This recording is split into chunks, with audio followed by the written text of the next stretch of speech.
With a few exceptions, I generally stick pretty close to my comfort zone. I listened to a lot of my friends talk about how excited they were to go abroad, but by the time my junior year rolled around, I had come to terms with the fact that going abroad probably wasn't for me. I didn't like traveling, flying, or the idea of having to make all new friends again. I was perfectly content with spending my entire year on campus like I had planned, but my mom was the one who ended up being the one to talk me out of it. She knew how much I'd get out of going to study abroad.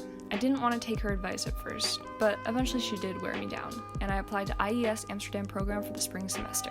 Honestly, there were only a handful of things I knew for sure about Amsterdam going in. It had pretty buildings, tons of canals, and everyone was really into biking. But I was about to learn so much more than that.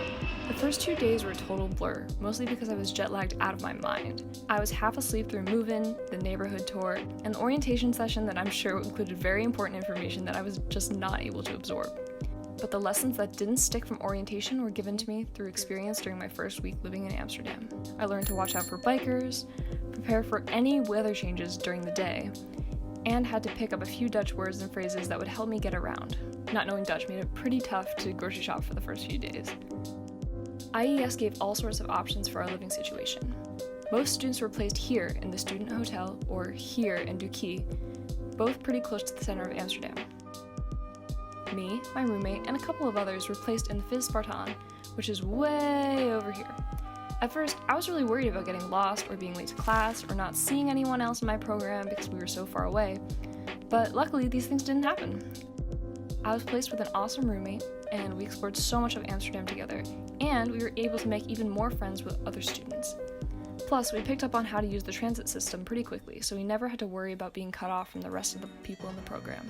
But we also wanted to learn to get around Amsterdam like real residents, so we went out and got bikes to use for the semester.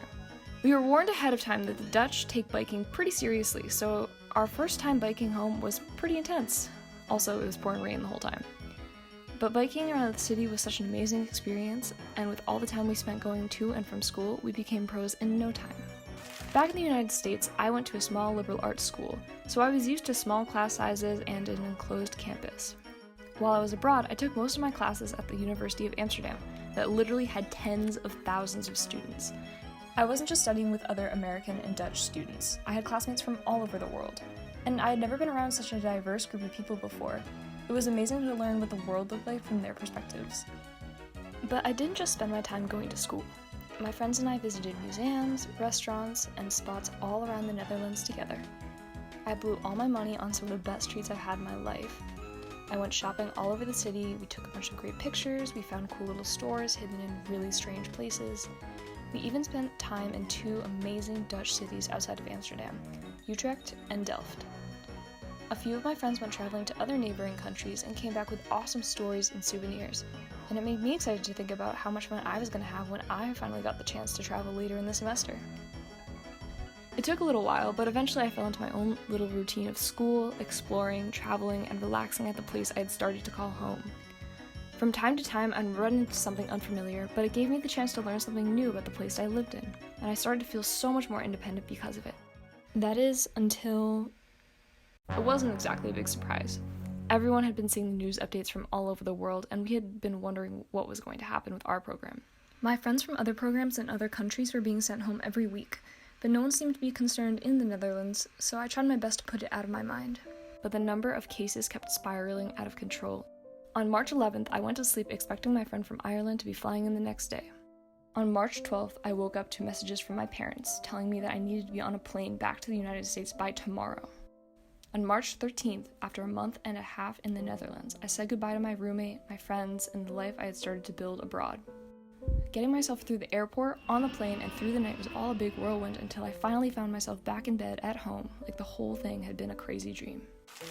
Most people can attest to the stress during the first few weeks where the world felt like it was on lockdown. For students who were sent home from abroad, they had the added frustration of having a once-in-a-lifetime opportunity being cut short. But the one bright light was that we weren't going back empty-handed. The friends that we made while abroad were going through the same stress we were, and we leaned on each other as we tried to navigate this new normal. And even though the experiences in Amsterdam seemed far away, I continued to carry them with me as I finished up the year online. When I talk about my time in Amsterdam, some people say how unlucky it was that I got sent home before my semester was up. But to that, I always say how lucky I feel to have gotten to go in the first place. Because I do feel lucky. Even though my time there got cut short, it was an experience unlike anything I had ever had before. And that is what makes me so grateful to have spent my time in Amsterdam.